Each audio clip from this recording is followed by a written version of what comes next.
Have you ever called to check on the status of a purchase order, only to find out that it hasn't shipped yet because it's still on credit hold? Oftentimes, you can trace the root cause back to a simple error on the PO header. My name is Jill, and this is a PO framework. And today we're going to be dissecting the PO header, going over the PO number, the PO date, the requested date, the buyer and vendor information, and payment terms. Now, the delivery details they're also part of the purchase order header, but because that requires a lot more detail, I'm going to be addressing that in its own video. And I'd like to make a quick point. It doesn't matter really what kind of system you have. You could have a manual PDF. You could be creating POs on an Excel sheet, or you could use a software program.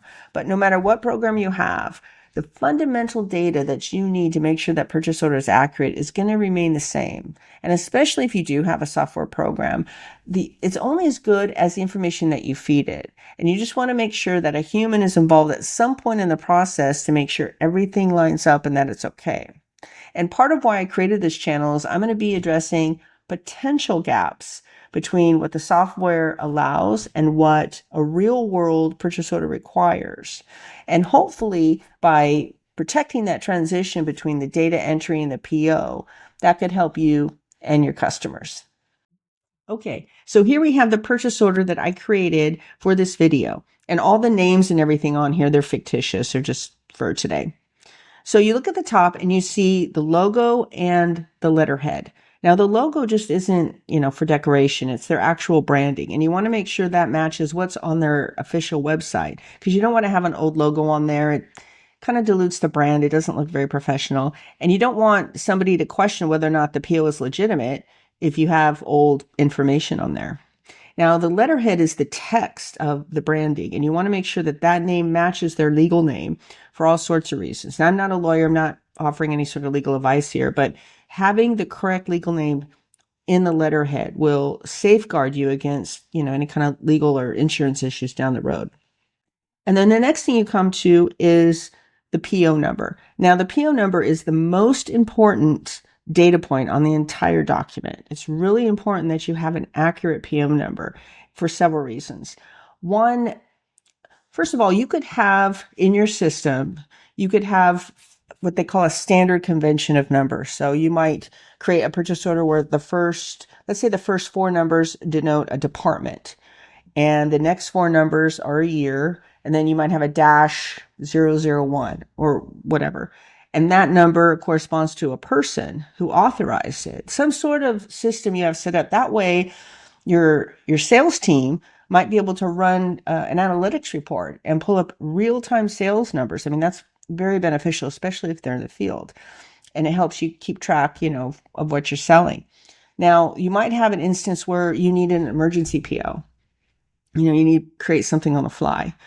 You really want to be able to stick to the convention you already use. And very importantly, you don't want everyone with the ability to create a purchase order. You don't want, too many chefs in the kitchen, because it can cause issues later. You might have an invoice pop up and accounting's like, what's this for? And they don't have the original PO in the system.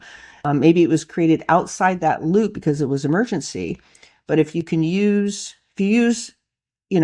either your standard convention numbers, or you just use your date and your name, something that goes back to the person who authorized it, that could help.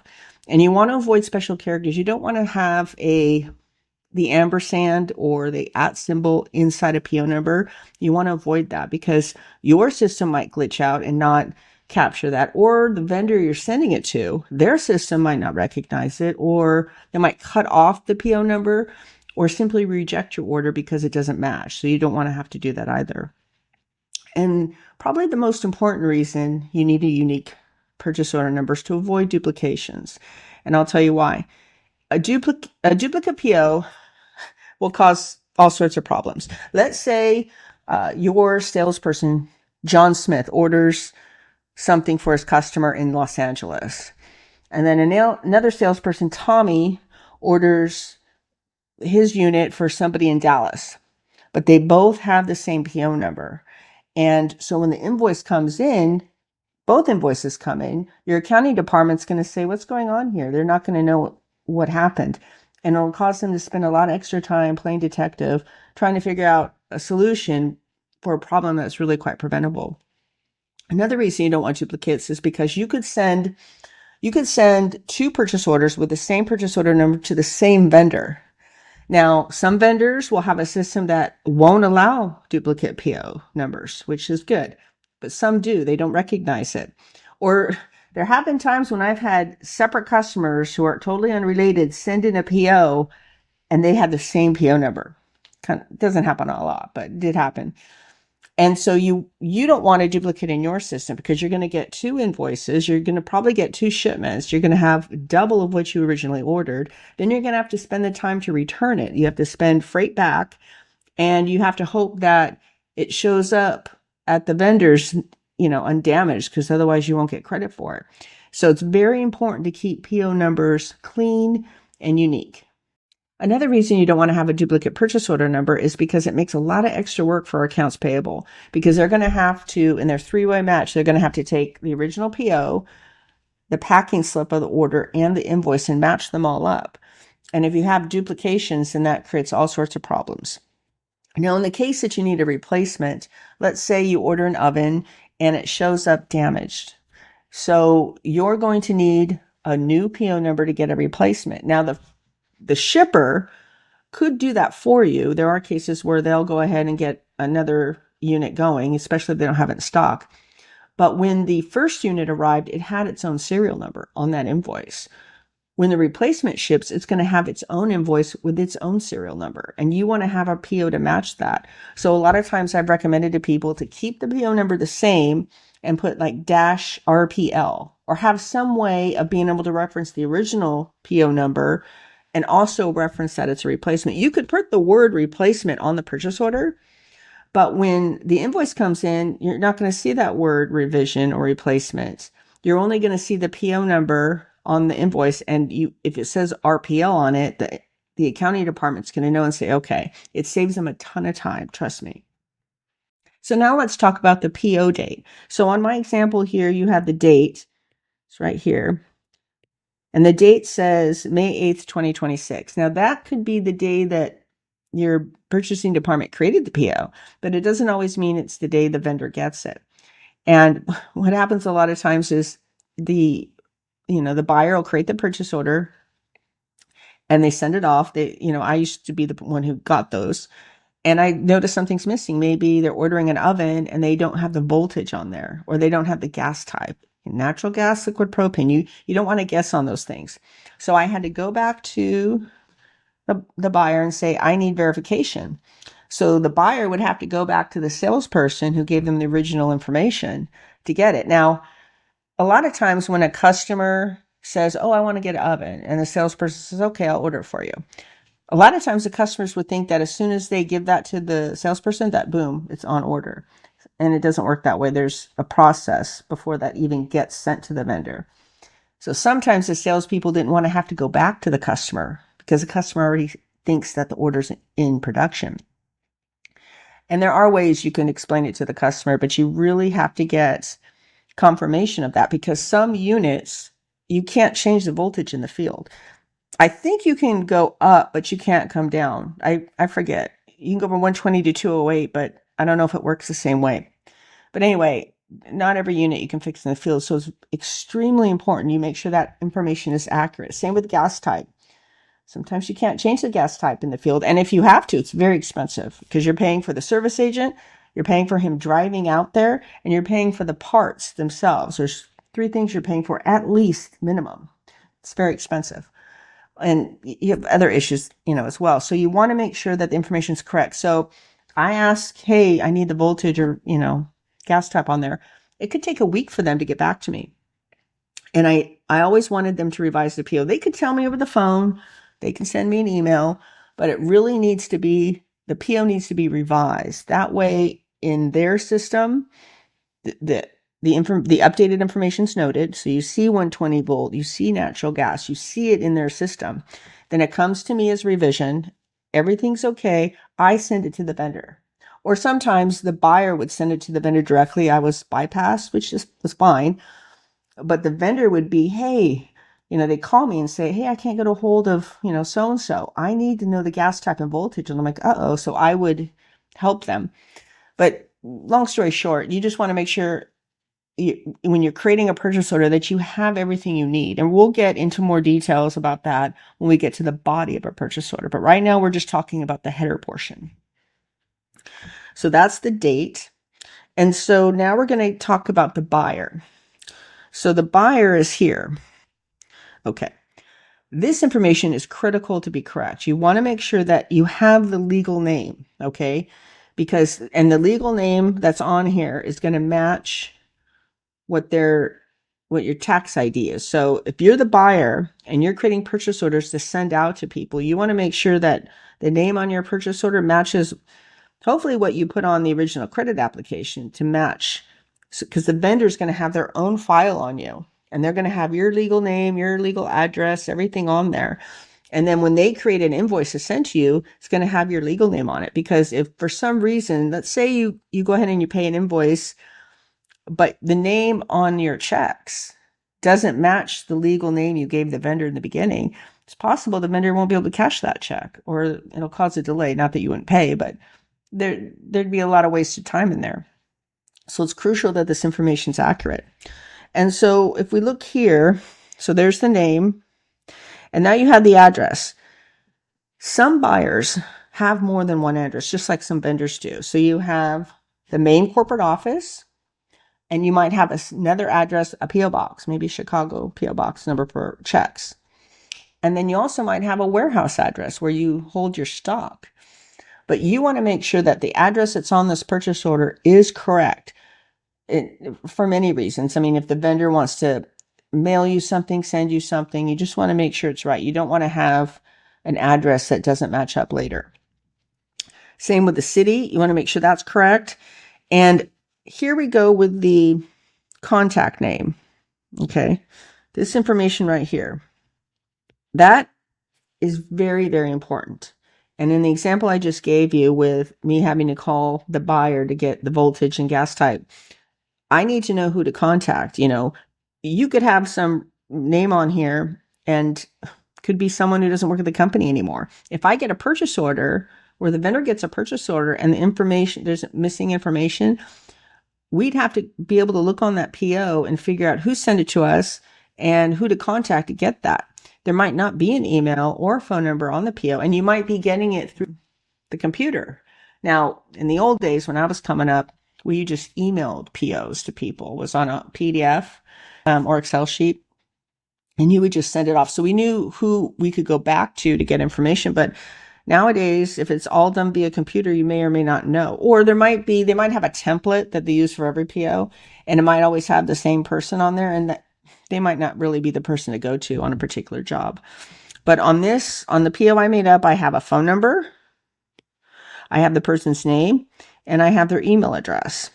And as the buyer, you want to make sure that all of that information is accurate, because it saves a bunch of time later, especially if the order's hot rush. You don't have time to be going back and forth figuring out who to contact just to get the basic info. And now we're going to talk about the vendor name. Now, a lot of that information that I told you about the buyer applies to the vendor as well. So here's the vendor name right here, and that's the person that you're sending your order to. And their legal name, it's very important to have their name, their address, and everything that's the same, because they will also have most likely a separate address for billing. They have their main corporate office, and then they might have several warehouse addresses. I worked with a factory once that had 3 warehouses. They had East Coast, they had Reno, and they had, I think, Oklahoma. And they would ship out from whatever warehouse, wherever the customer was closest, so the freight wouldn't be as much, they would ship out from there. And so that way, if you had to return something, you want to make sure you returned it to the correct warehouse. It's very important. And you also want to make sure you have some sort of phone number on there, because if there is an issue, let's say the order hasn't been entered, you're like, hey, I need my ship date. And the vendor's like, what are you talking about? We don't have your purchase order. You're like, what? So you have to be able to, you could email the vendor, but you want to make sure you have a phone number, because you really want to talk to a live body. If there's any sort of issue, especially if the PO hasn't been received yet, you really need to speak to a human to find out what's going on. Now, there is on the header the ship to portion, which is here. You have the shipping and delivery information. Now that section of the purchase order is very entailed, and I'm actually creating a separate video to go over this because there's so much information to touch upon, and I can't really do it all in one video here. And the same with the FOB section, the ship via, we'll talk about that in my next video. And the requested date, that will be coming up in a moment. Let's talk about the request date. On a purchase order, usually you'll see a request date underneath where the delivery information is. However, a request date is too vague. You want to be able to tell the vendor either to ship on a certain date or you want it to arrive by a certain date. And in my experience, arrive by date you're leaving too many things to chance. Too many things can happen. You want to be able to specify when you want it to ship, because that way you're taking control over as much of the order as you can. Granted, ship dates are always, best estimates, but at least you can have an idea of when it will arrive. Now, on this purchase order, let's just assume that both the griddle and the oven have about a 4-week lead time, which means they're not items that are in stock, and the factory is going to have to make those items, and it'll take about 4 weeks for them to make them and then, get them out the door. So for the purposes of this video, let's assume here, let me draw the United States. Okay, I'm not the greatest artist here, but let's assume that's the United States, and the customer is in LA and the shipper is in New York. Okay. So let's assume for a moment that you submit the PO to the vendor on, let's say, Friday the 8th. Okay. So you sent the order. Let's say it was 2 p.m. on that day. 2 p.m. in California is 5 p.m. in New York, which means they're not going to see that order until Monday. And keep in mind, even if you use software, a lot of people have software to send their POs, and you're sending it to a vendor who also has a software program. Equipment is that order is probably going to be received by a human being, but let's assume it's not. Let's assume it's received by a computer.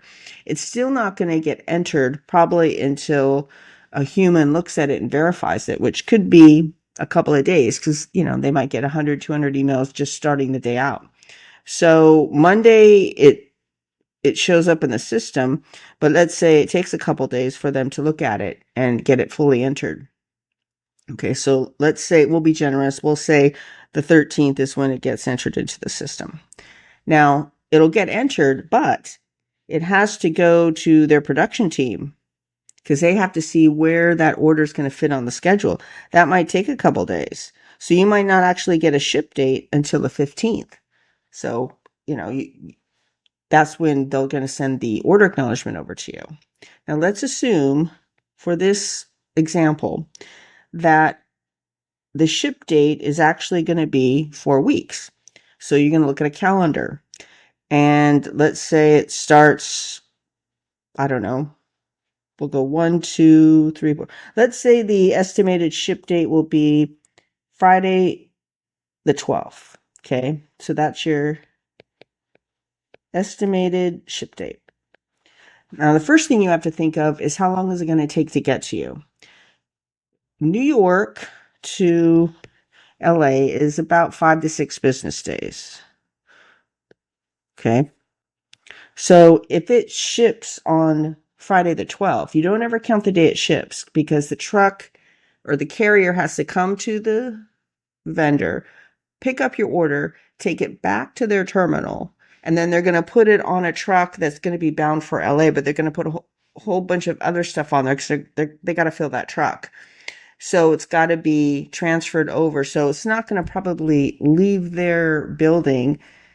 It might leave over the weekend, but let's assume it leaves on the 15th. And that's when you start counting. So you say 1, 2, 3, 4, 5 business days. So you estimate it would arrive at the destination on Friday the 19th, or maybe even the 22nd. Just depends, weather and such. So placing the PO on the 8th, gets entered into their system on the 13th, and the ship date is the 12th, which isn't bad, really. However, you need the stuff earlier. You need everything by the 29th. Now, I will say that most of the time when people are ordering equipment, especially if it's for installation with other items, usually they check the lead time ahead of time and they would have submitted the PO much earlier.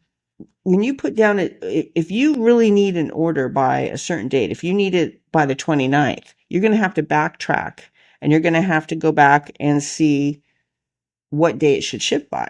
So you have 1, 2, 3, 4. Monday's a holiday. You can't count that. Can't count Sunday. Can't count Saturday. So there's the 21st because you don't count the day it ships. So you have 1, 2, 3, 4, 5. 21st, 22nd. That's when you would need it ship to meet this date. But you know that these items have a longer lead time than that. So what I always tell people is, first of all, you always have to see if your date is actually a drop dead date or if you have a little bit of a cushion. Because a lot of times people will say they need something much earlier than they do to give themselves a cushion. But the factory has to look at their production schedule. So they see all these orders. Let's say these are a whole bunch of orders in the queue. Okay, and here's you. You just submitted. Okay, all these people here are ahead of you. You might luck out, and some of those orders might not need to be shipped till, October, maybe November. They don't need them right away. So you might be able to ask the shipper to move your order up the food chain. Now, some factories might allow you to pay money to expedite the shipment and move your order up the queue. Maybe. But in any case, the point I'm trying to make with all of this is if you know that the items that you need have a certain lead time and you have a date that you have to get them on site by, no matter restaurant, school, casino, wherever you're sending your stuff, you want to be able to give yourself enough time and get that order entered right away. And you also have to consider the fact that in the event there's damage on your order, you want to have time to reorder. Anyway, so let's assume that you're okay with it delivering on the 22nd. So what you want to do is you want to call the factory and ask them for, right on the 15th, the tracking number should be available for you to track the order and make sure it gets there. But if you look at this entire picture, if you were to put arrive by date, let's say you wanted it to arrive by the 29th, it wouldn't have happened.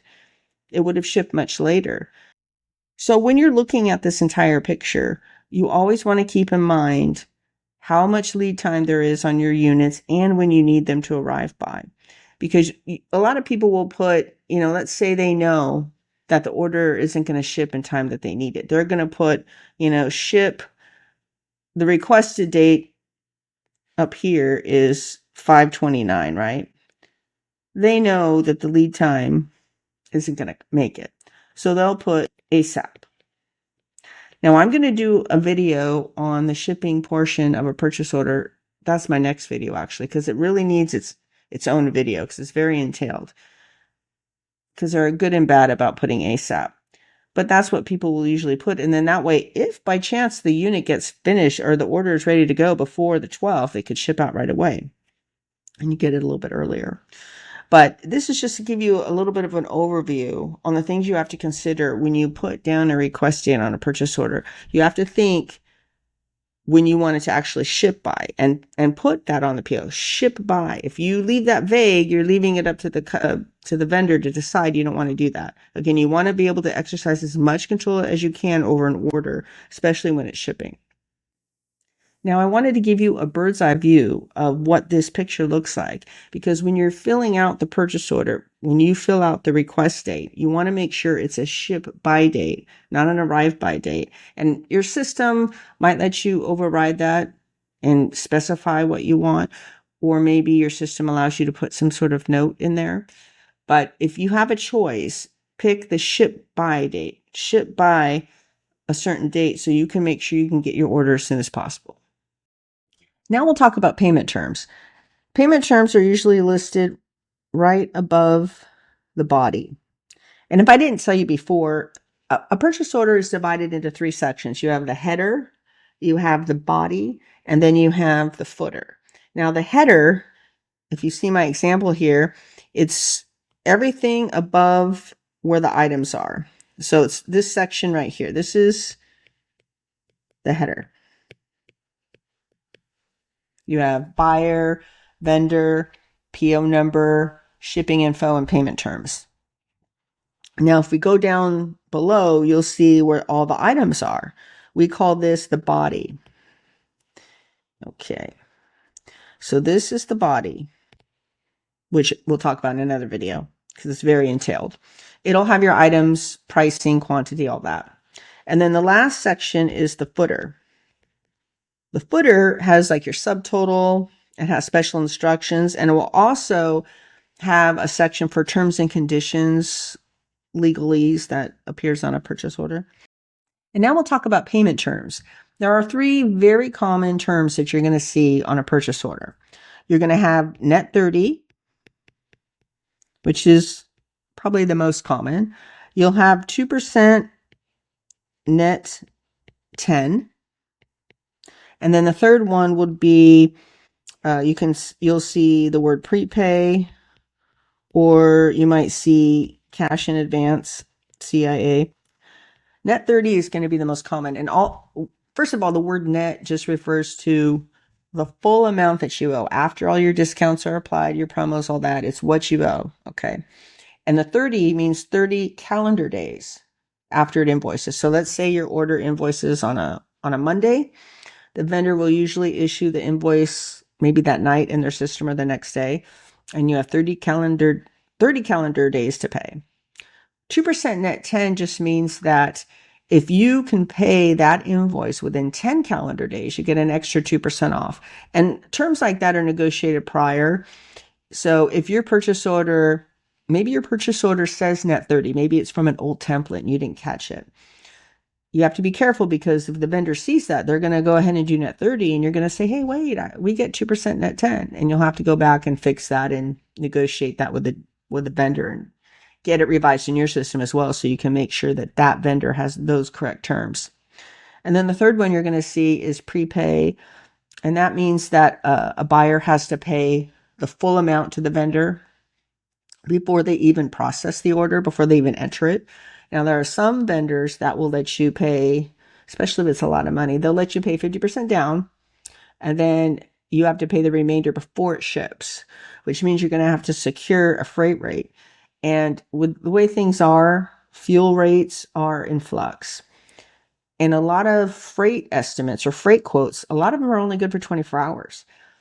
Now, the good thing is that it usually doesn't change. If you get a freight quote let's say you get a freight quote in April and your order doesn't ship till May, the difference probably isn't that much. I mean, there's no guarantees, but some vendors will go ahead and give you a 30-day expiration. They'll give you the rate in April and they say, okay, that's good for 30 days. If your order ships within 30 days, we'll honor that number.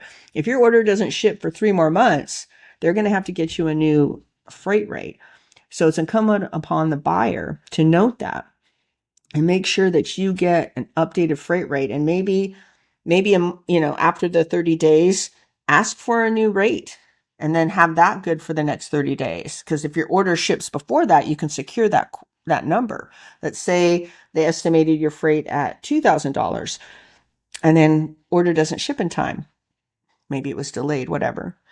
And then your next freight quote is $2,200, because freight goes up, or, fuel prices can go up and down. And you can secure that $2,200 rate. And if the order ships within that 30 days, you're good. And if not, you get a new one. I know it's kind of a pain, but you have to be careful because freight can go in any direction. You just don't know. And you always want to have it in writing.